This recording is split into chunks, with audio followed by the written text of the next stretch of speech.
পশ্চিমবঙ্গের সবচেয়ে লোকমহর্ষক বাস্তব ভৌতিক গল্পগুলোর মধ্যে একটি গল্প হলো কিন্তু সুন্দরবনের ভূতের কাহিনী।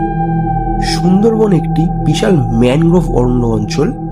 তার ঘন জঙ্গল, হিংস্র বাঘ এবং রহস্যময় পরিবেশের জন্য কিন্তু পরিচিত। স্থানীয়রা প্রায় চুড়েল নামে এক নারী প্রেত আত্মার উপস্থিতি বলে, যে পুরুষদের জঙ্গলে প্রলুব্ধ করার জন্য সুন্দর নারীর বেশে আবির্ভূত হয়। একবার শিকার হাতে পেলে চুড়েল তার আসল ভয়ঙ্কর রূপ প্রকাশ করে, যার পাগুলো উল্টো দিকে ঘোরানো থাকে এবং সে তাদের কিন্তু হত্যা করে।